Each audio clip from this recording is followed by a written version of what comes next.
বন্ধুরা, Realme note 60X ফোনে যারা হোম বাটন সেট করতে চান, আজকের ভিডিওটি তাদের জন্য।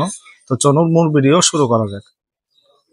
তো হোম বাটন সেট করার জন্য প্রথমে সেটিংসে যেতে হবে, তারপর স্ক্রল করে নিচে দিকে চলে আসতে হবে। এবার সিস্টেম নামক অপশনটাকে ওকে করতে হবে। এবার উপরে একটি অপশন আছে সিস্টেম নেভিগেশন, সেটাতে ক্লিক করতে হবে। তো এখানে দুটি অপশন আছে, একটা হলো থ্রি বাটন নেভিগেশন, একটা হচ্ছে গেস্টওয়ে নেভিগেশন। থ্রি বাটন নেভিগেশন অপশনটা অন করা থাকলে এখানে নিচে তিন বাটন সিস্টেম যে হোম বাটন গুলো আছে সেটা চলে আসবে।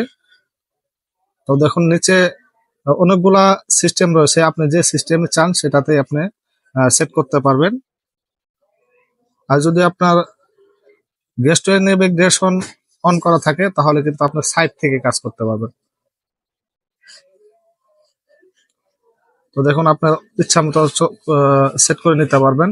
আর গেস্টওয়ে নেভিগেশন অন করার পরে তো দেখুন এখানেও কিছু অপশন আছে। তো আপনি ডান সাইড থেকে আছে, বাম সাইড থেকে আছে, নিচ থেকে আছে, যেভাবে ইচ্ছা আপনি এখানে সেট করে নিতে পারবেন।